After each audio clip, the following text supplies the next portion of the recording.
Selamat siang buat kita semua. Perkenalkan, nama saya Dedi Tubagus Lampugo, mahasiswa YKN Kupang, jurusan Pendidikan Kristen Anak Usia Dini. Video ini membantu untuk melengkapi tugas UTS mata kuliah Psikologi Perkembangan. Di sini saya akan membahas tentang kelekatan. Teori kelekatan digunakan Bowlby untuk menjelaskan hubungan antara anak dengan orang tua. Menurut Bowlby, hubungan tersebut merupakan sumber emosional dan kognitif bagi anak untuk mengeksplorasi lingkungan dan kehidupan sosialnya. Kelekatan selalu didukung oleh tingkah laku lekat yang dirancang untuk memelihara hubungan tersebut. Tingkah laku lekat adalah berbagai tingkah laku yang diproyeksikan anak untuk mencari, menambah, dan mempertahankan kedekatan serta melakukan komunikasi dengan figur lekatnya. Kelekatan anak pada ibu atau figur penggantinya seperti nenek, pembantu, bibi, dan orang lain yang berperan sebagai ibu. Yang pertama, proposisi attachment kelekatan. Seorang anak dilahirkan dengan predisposisi untuk lekat kepada pengasuhnya. Seorang anak akan dapat mengatur perilaku dan menjaga hubungan kelekatan dengan orang yang dekat dengannya. Perkembangan sosial yang berikut, perkembangan sosial sangat berhubungan dengan peningkatan kognisi. Sebagai contoh, seorang bayi berusia di atas 6 bulan bertemu dengan wanita selain ibunya. Bayi tersebut mulai bisa mengenal bahwa wanita itu bukan ibunya. Yang berikut, seorang anak akan memelihara hubungan dengan orang lain apabila orang tersebut banyak menunjukkan fungsi yang bertanggung jawab pada diri si anak. Yang berikut, ada kemungkinan orang tua tidak mampu menjalankan fungsinya memenuhi kebutuhan anak. Jika hal itu terjadi, maka anak akan mengalami hambatan dalam perkembangan emosi serta kemampuan berpikirnya kelak. Yang berikut, perilaku anak seperti tersenyum, memanggil, menangis, atau mengelayut menunjukkan kelekatan terhadap orang yang ada di dalam hatinya. Yang kedua, konsep dasar attachment. Bowlby mengklarifikasikan konsep dasar attachment menjadi 3. Pertama, attachment berfungsi sebagai bentuk pertahanan terhadap suatu hal yang dianggap jahat. Yang kedua, perasaan aman yang dihasilkan dari attachment positif. Memiliki hubungan erat dengan kemampuan mengembangkan kreativitas dan eksplorasi. Penguasaan lingkungan. Anak-anak yang kebutuhan kelekatannya terpenuhi memiliki kemampuan untuk mengubah figur attachment ke lingkungan sekitarnya.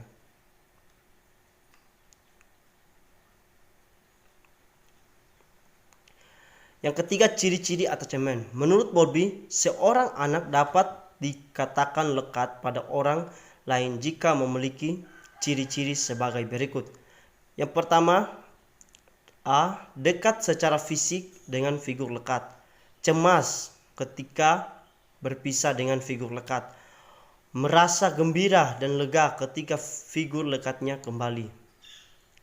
Orientasinya tetap pada figur lekat sekalipun tidak sedang melakukan interaksi dengan figur lekat. Misalnya, seorang anak memerhatikan gerakan, mendengarkan suara, dan sebisa mungkin berusaha mencari perhatian figur lekatnya.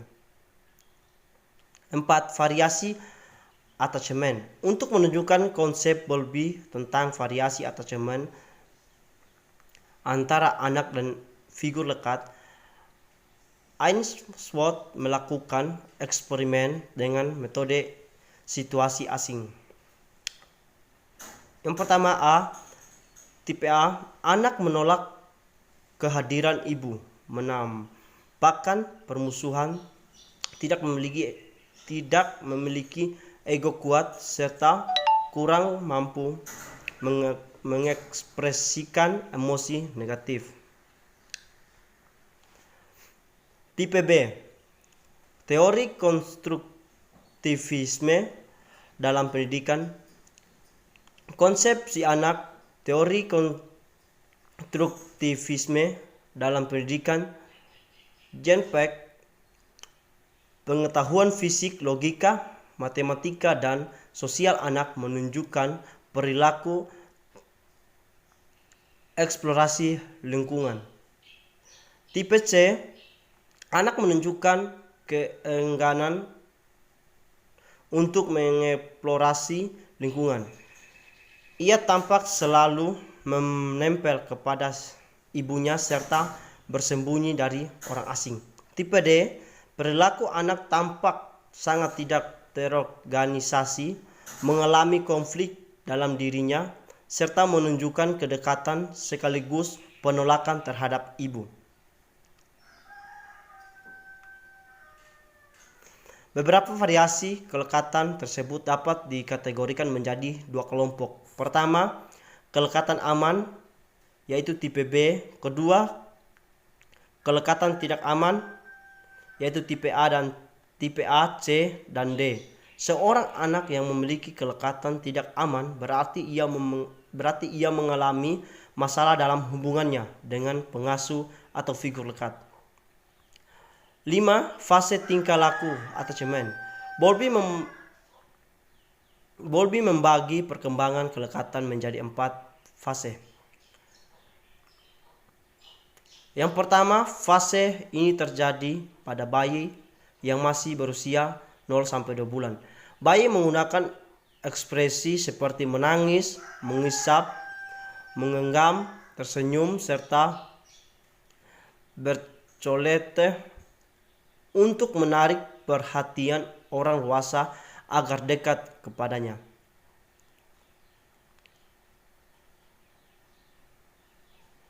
Yang berikut, discriminational ability.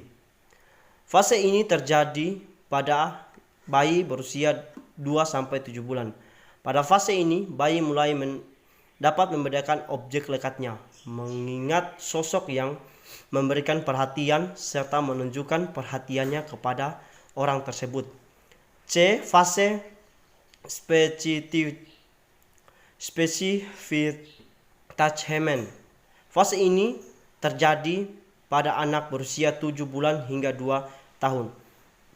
Dalam hal ini, anak atau bayi mulai menunjukkan kelekatan pada figur tertentu. Fase ini ditandai munculnya intentional behavior dan independent mutation yang bersifat permanen. Artinya, anak untuk pertama kalinya menyatakan protes ketika figur lekatnya pergi. D. Fase goal constraint partnership. Fase ini terjadi pada anak berusia 2-4 tahun. Anak mulai mengerti bahwa orang lain memiliki perbedaan keinginan dan kebutuhan, sekaligus memperhitungkan hal tersebut. Kemampuan bahasa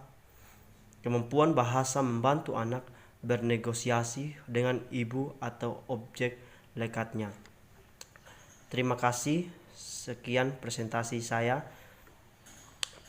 pada siang hari ini, dan jangan lupa like, komen, dan subscribe. Terima kasih. Salam. Jangan lupa bahagia.